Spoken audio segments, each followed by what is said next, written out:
Well, Bill Wadman, what a sight for sore eyes. How are you? Been far too long, Sandy. I was looking on my YouTube thing and it Yeah, said our last video together was actually a month ago. that's that's just wrong.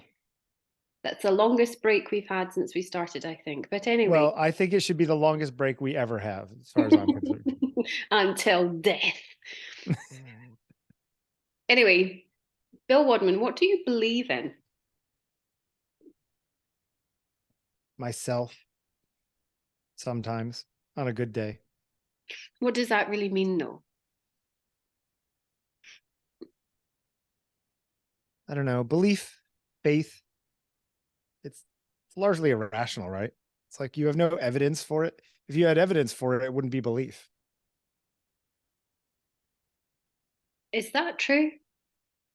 I have evidence that I have $1,000 in my bank account. I don't believe that I have $1,000 in my bank account. I do have $1,000 in my bank account, you know, Why are you so certain?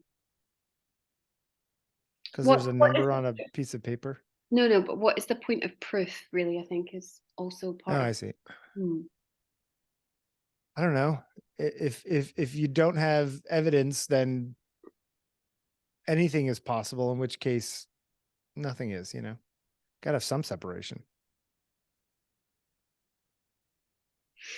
Well, over Easter, I was thinking, not least because I've just eaten a giant Easter egg all to myself, but over Easter, just the period generally, what does it mean? Why do so many people around me believe this particular thing? What is it that Sure. drives, anybody who considers themselves to be, for example, a Christian, to believe this thing, whatever it is, Christ was risen or died on a cross, or why do we believe in what we believe in? Mm, and I was thinking about what I believe. Is there something that I believe in or that I put some kind of faith into that is, I don't know, maybe a bit odd or obscure in some way? And that's not, by the way, to say that I think that the belief that people have in Christ is odd or obscure, but as I don't share that faith, Hmm. I observe it in others and I find it an unusual quality. But I'm aware that I do seem to have the makings of faith in me. I can feel it kind of rising or peaking in some way at times, but often in things that are not prescribed to me as such. But do you think that you and or these other people really believe these things, or is it a matter of wanting to be part of the group? You know, and that it's really about community. It's not about what they really believe if they were in a hole by themselves, you know. Well, I mean, if I was in a cave by myself and I didn't have contact, or at least much contact with other humans who could tell me their stories, I wonder if I would make my own stories up about the things that surround me in the cave, Probably. right? Um, but I'm wondering about what it is. I mean, very smart people who want to shut this conversation down could come along and say that there will be things going on in my brain. There'll be some kind of instinctive cultural conditioning. Something will be going on that's not about this other more spiritual, Something spooky stuff. psychological that actually, I mean, there is like, you know, God areas of your brain. So they say, you know, these places that Mm. in our brains where we crave spirituality and all the rest of it. Sure. Yeah, but I'm not sure about it. I had a really, really quite a challenging conversation with a friend the other day, about belief in objects. And I experimented with a small group, using shells from the beach. And Imogen and I, my daughter and I, had been to the beach in the pouring rain, and we'd collected pebbles and shells. We'd come home, and she had very lovingly and dutifully washed them for me and prepared them in a tub. And I took them with me to see this group, and I gave each person a shell. And as I handed each person the shell, explained to them each why I had chosen that shell for them. And I asked them to really watch their thoughts with that. And it fascinated me how quickly a move to build a relationship to that object based on the story I had given them. And your stories were made up and just on off the spot, off the cuff? They were, but I mean, this is not an unkindness. This is about really looking at what we are, why we are, what we are, who we are. And there was an element of truth, because my conditioning said to me to give a stripy shell to that person, probably. You know, it's not as random as it could be, I suppose.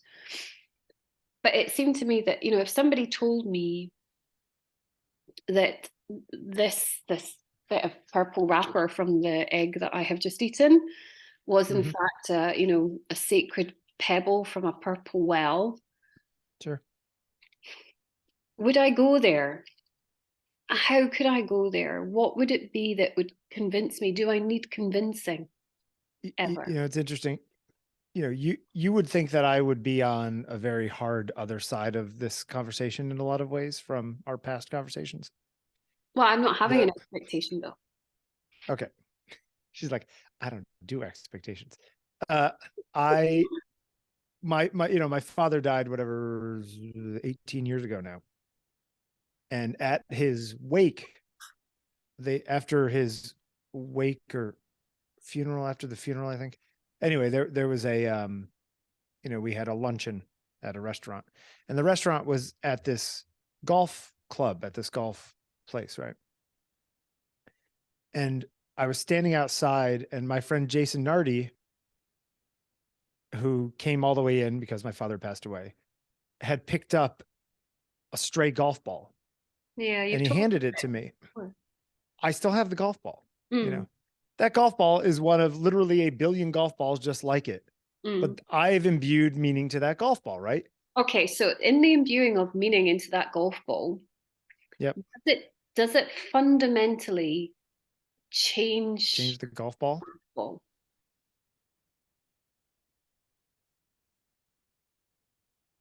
I think only for those who understand or know the meaning.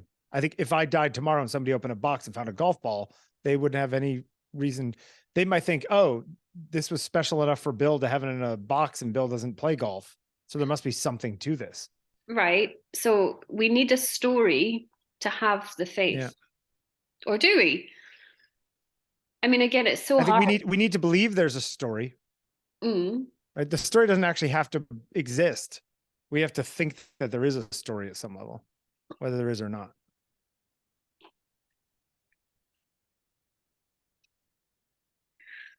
Wow.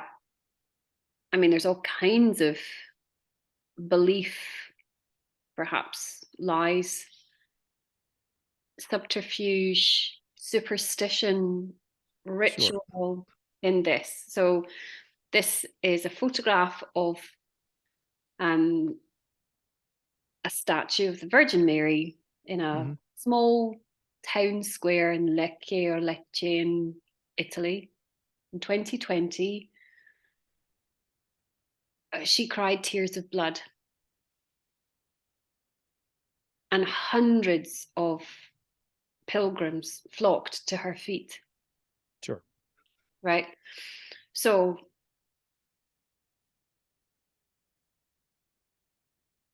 I mean, this is a loaded language anyway, isn't it? The Virgin Mary anyway, you know. Yeah. Lots of people have a complicated relationship with Mary. Well, Christianity should have a complicated conversation about Mary. Yes, but also a lot of people who are kind of traumatized Catholics, for example, you know, this is a real trigger, isn't it? Sure. Mary, Mother Mary, Mother of God, you know, there's so much in it. And again, I don't speak to offend anybody in speaking of this, but something that already is loaded up with so much belief that it becomes, I guess, like amplified in its presence anyway, doing something as extraordinary miraculous, of course, as crying. Seemingly extraordinary and seemingly miraculous, perhaps.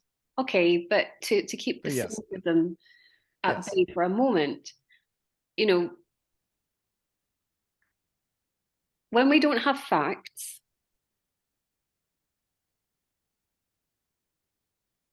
when something isn't supported by a fact, can it still happen? And the answer is, of course, yes. Yeah. I mean, someone can tell a story. No, no, no. Let's look at this. Something happens, but it isn't supported by the memory of a fact that is already in our So consciousness. how do we know that it happened? This is what I'm looking at. I'm finding this very interesting and very difficult. You know, the stuff that we take as a fact, like there would be a time before that was accepted as a fact, maybe. Sure. Earth-centered universe Right. I mean, was accepted fact for thousands of years. I'm going to use a term that my friend Badger has given me. An ansatz is an educated assumption used to overcome a hurdle and then proven by its success.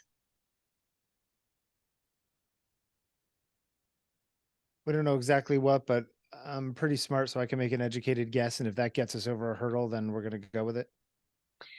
Yeah. And I think we take those things as truths, right? Sure.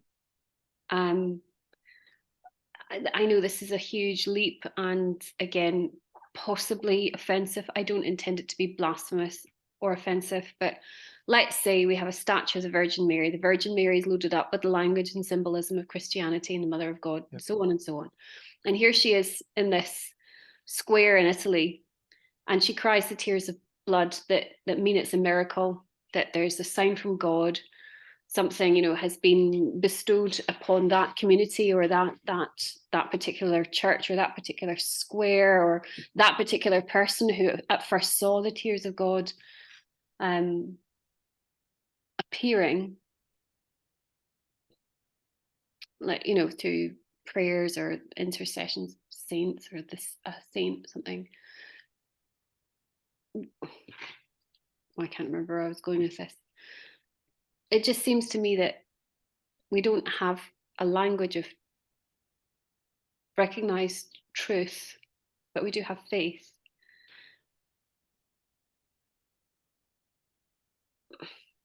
Are we cynical about facts, Bill?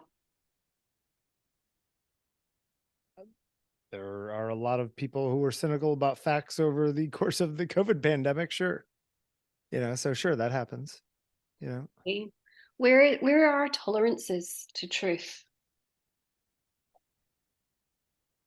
I think sometimes facts tell us something we don't want to hear or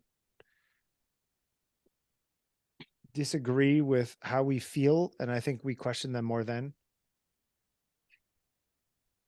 I think we as humans generally cherry pick reality.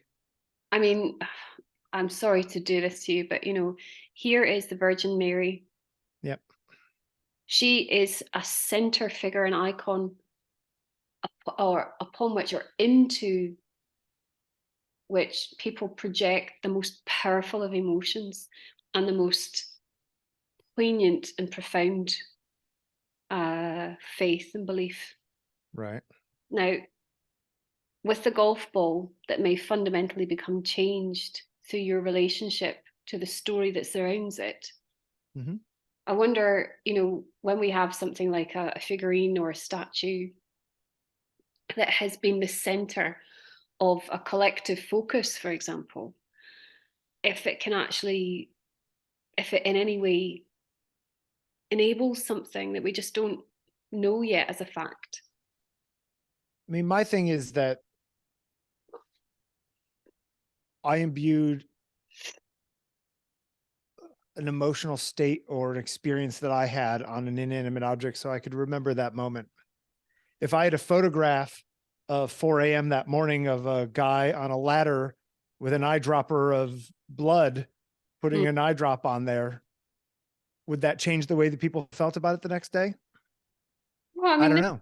this is the thing, again, I'm sure some people would still say, oh, well, that was all part of the miracle somehow, or, some yeah. whatnot. I mean, actually, even the priest said, this is a miracle, or it could be someone's idea of a joke, or Sure. it could be they were having an incredible heat wave at the time. It was 40 degrees plus. Sure. And they wondered if there was some kind of atmospheric or environmental reason why, something from the pigment. The pigment that was used ran because it just got melted. Yeah, sure. I mean, any one of those things. Right. I then wonder about whether these kinds of explanations of things serve us. We explain. Wait, whether those real explanations serve you? Oh, look at you using this language now. Yeah. Yeah, there I am. I pulled it out. Me, the rationalist. Well, we've been away for son of the Enlightenment. Changed. Nothing's True. changed. No. But I mean, I guess your argument is that I'm not regardless arguing. of, I'm inquiring. Your inquiry is in the direction of, regardless of whether or not there is, Enlightenment level factual evidence of something, if it still means something to you, despite not having evidence, isn't it still real? Is that kind of where you're going with it? I don't think I can't explain to you. I can't explain to you. I mean, it's the classic. Did you ever watch Contact or read the book? No. Anyway, there's a scene that the whole thing is that the astronomer woman played by what's her name? Whatever. Anyway, Jodie Foster. Thank you. Is all about facts. It's all about realities. All about whatever it is. And she lost her father when she was young, and she's like, I'm all about facts, whatever it is. And the McConaughey, as this preacher, says to her, did you love your father? She's like, what? He goes, did you love your father? She said, yeah. He goes, all right, prove it. It's like this thing of some things can't be measured. Well, but here I am talking to you, who's, you are Mr. Measure in so many ways. Sure. Yep. How do you feel about that? I mean, by the way, anybody watching this, I know that what Bill and I believe is not relevant. No. In the widest sense, right? That's not the point of this. It's just about asking the question. No, sure. No, I mean, yeah, it's about having this discussion. I think that when it comes to, I think the problem is that there are experiences we have in our brains, in our minds, let's say minds instead of brains, which are very difficult to communicate, certainly with words. And maybe oftentimes that's where art that is not words comes in. It's a medium by which we can communicate things that are difficult to discuss or difficult to make people feel. My mother said something really interesting. My mother came to Amsterdam with us, and we went to, see the Vermeers at Rijksmuseum. We went to Stedelijk, and we saw this like modern art. And my mother is not the kind of person to go to 16 art museums on a trip, right? We are, she's not. But she went in there and she was looking at all the stuff on the walls, all this like really crazy modern art. And she came out and we were having lunch, and I said, Mom, what'd you think? And she said, I really like the old art. There's obviously like really beautiful things. She said, yeah. She says, but it's interesting. A lot of that contemporary art, it makes you feel something. And I said, yes. Not all of it, right? Like some things hit other people more than others, or something might speak to you. But there is this sort of sensation you get that, as beautiful as the Pietà is at the Vatican, I mean, my God, look at the fabric. Unbelievable. I know, right? As much as you and I can sit there and go, look how, like, the skill involved in doing that, right?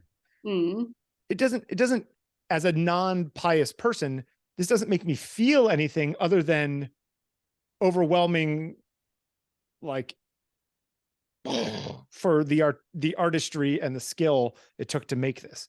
Do which you is its own thing, you know. you engage with this though? And again, I've people watching who do actually maybe watch several of these will know that Bill and I sometimes come back around on things we've talked about before. We definitely have talked about Pieta before. Sure. We've talked about the golf ball before, although not necessarily as a connection. But I would ask now that when we talk about this piece of sculpture, that we do look, because neither of us are Christian, Sure. we do look at this and we wonder or look together.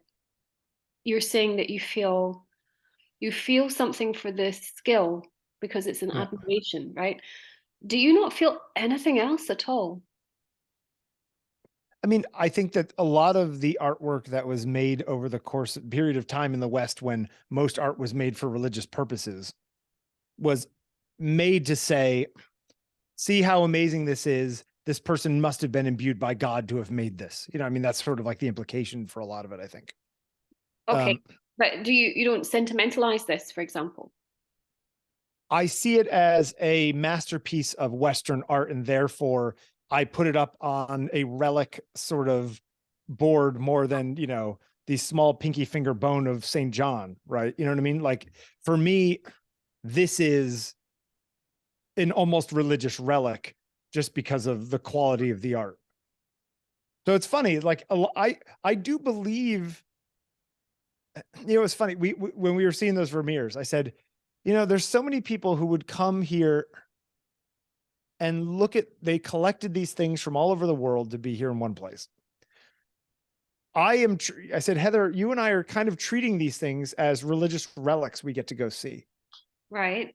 You know, and they're just paintings on boards, or, you know, they're masterful paintings, a lot of them. But it is interesting that I almost give it, it was almost a religious experience seeing some of those, all of those together in one place. It felt special in a Okay, way. so do they become kind of, ceremonial objects then? It did feel that way, yes. And that's the conversation we had. So in that experience of being in ritual, the ritualistic admiration, I guess, if that's how you can describe it, of Sure. these objects, each of those paintings, each of the Vermeer paintings that are on display or were on display, they each have a quality that comes from the hand of Vermeer, that comes Sure. from the context of the time in which they were made.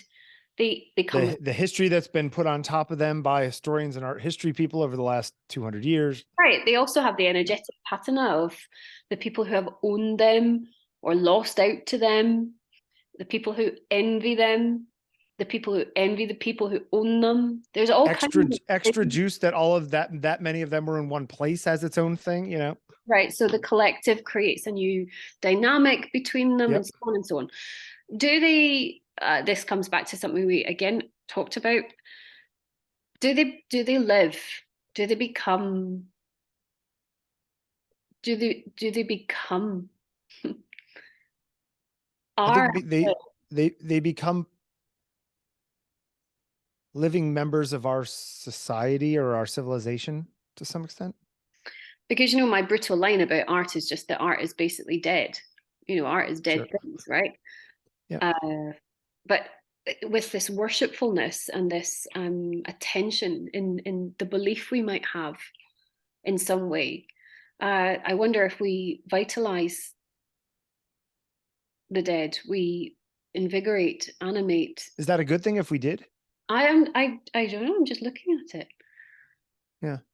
I'm asking myself about it. I'm asking myself how, my superstitions and my beliefs, my funny little quirks and idiosyncrasies about ghosts and the spirit and pixies and fairy folk and all kinds of things that I have funny notions about. Where does it come from? Where does it begin and stop? What Well, does it mean? I, Why do I you have could it? also look at the crazy guy who tore up both of those Newmans that were in Amsterdam over the years. he was so offended by them. There's lots of work that I don't like, that I look at a painting and I just like, that don't hit me, and I walk away. This guy was so offended that he needed to cut them with a razor, you know. Well, I I mean, I'm mean, very mentally surprised. unwell, probably. Yeah. Yes, I'm But very I'm surprised. just saying that there's like at least to him, these things had enough meaning that he needed to destroy them, Mhm. which is its whole thing. I'm lifting up the Michelangelo Pietà or these Vermeers or, the Newman I went to go see today at MoMA. But those are just, I mean, those are objects that I'm looking at that way. I don't expect to interact with them like the guy who pulled a hammer on this thing, like 30 years ago or whatever it was. Yeah, there's lots of neat little, if you are interested in kind of funny coincidences and things, things like the 12 stitches and 12 inches and then like the recurring numbers, the numbers of Newman's abstraction. Anyway, we've talked about that again. But I believe, what do I believe in? Why do I believe what I believe? Is there actually life beyond my belief? And as Is such, belief all we are? yeah, is that what we are?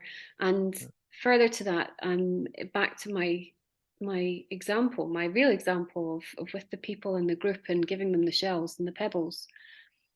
I gave a very lovely member of the group a pebble, a smooth white pebble. And as I handed it to her, I told her about it belonging to my granny who had given it to me, and that her granny had given it to her, and that it is intended to be passed through lines of women, as a token of luck and love, uh, for to help us bide our time, keep our calm, and so on. And there's a story Wait, attached. was this true, or are you just making this up? That's not relevant, is it? I would say that it is, but okay, go ahead. No. Can I just ask? Is it relevant? Now, here I am. I'm If giving a pebble, right? I'm Sure, giving a pebble, and with the pebble, I'm giving something of enormous you're meaning. claiming that it has meaning and value. If it actually was all of those things, it would have value. If you're just making it up, then you're a charlatan. In like the way I look at it. No, but If hang I on, handed Bill, hang on. You said before about the golf ball and the story. Yes, and if I handed that golf ball to you next time I see you, and I said, "This is the golf ball. This means a lot to me," it would probably mean more to you than if I handed you a golf ball that wasn't actually that golf ball, and I just told you it was the golf ball. Is the point of the belief and the power of the kind of the worshipful reverence of the thing because of a truth or simply because of the story? I think that the two of those things multiply each other, and that's where the real power is. But how do It's we the know real object and the real story. If one of those is what's the real fake, story? What's the well, real if story? your grandmother actually handed that to your mother to hand to you, then that would have an actual story in it, because there were But lives, there were cycles. are stories real, Bill? Well, this is why I don't read fiction. Oh, come on. That It's great true. big brain. You can definitely do this, I don't need you to I don't need you to close the argument. I don't need you to resolve it. I just want you to look at this. No, I'm looking at it. I'm not fighting you. I Story. just I think that stories, if you tell me that whether a story is true or not doesn't really matter as long as it affects the person, then somehow to me, stories don't mean anything. It feels like a false friend, you know? It feels like a dream, not reality. Mm, I think I'm So you could tell yourself anything and it's true. But yes, and is that so Yeah, but terrible? that's not true. But the truth of it, is there a It truth in any story we're told to believe? Think about this. Thousands, millions of people around the world billions of people. are active Christians. Yep. They believe stories they're told. Yep. But there is something else. Now, there's something Wait, else. hold on a second. Might There is something else because 3 billion people believe it. no. But I'm just looking at just in terms of like the sheer scale of how many. Okay. All right. Go ahead.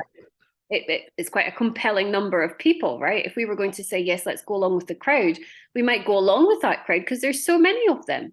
Now, they're told a story, essentially, but the story isn't the faith. So the story might kind of somehow enable the belief or give a belief its language,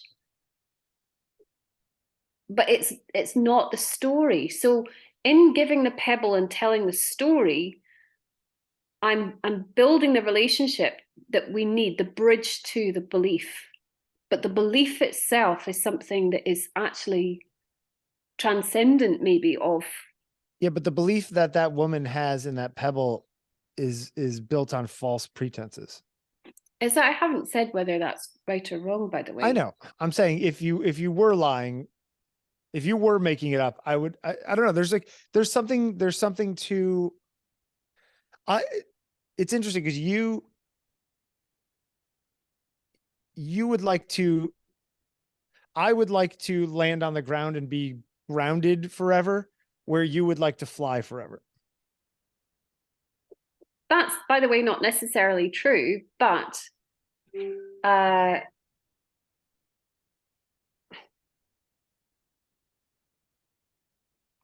I just find. I will tell you one thing I do believe. It's interesting. I had a conversation with a very successful artist last week. Mhm.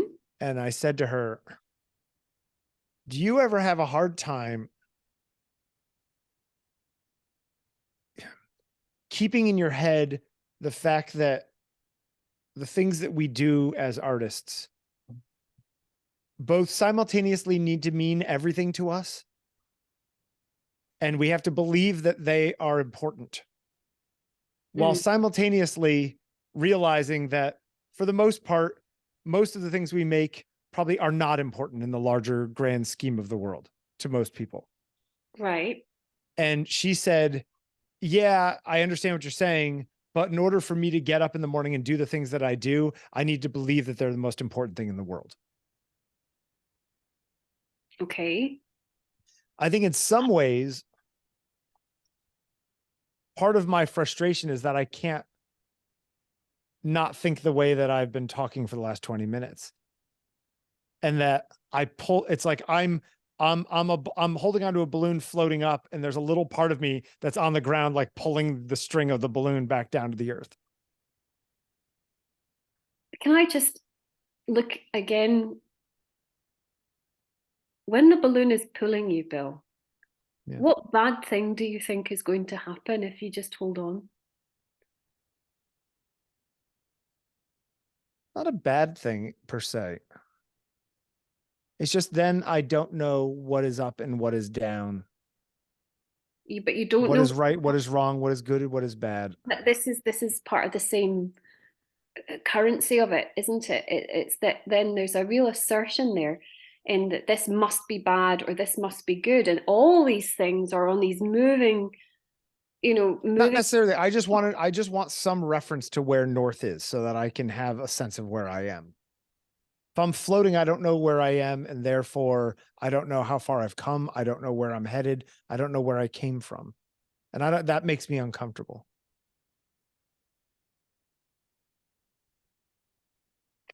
Well, watchers,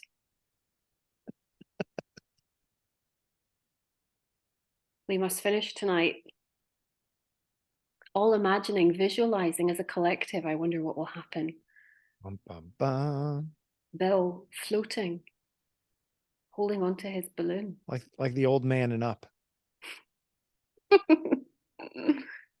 Very interesting. Yeah, it's a good one. Thanks, Bill. Thank you, Sandi.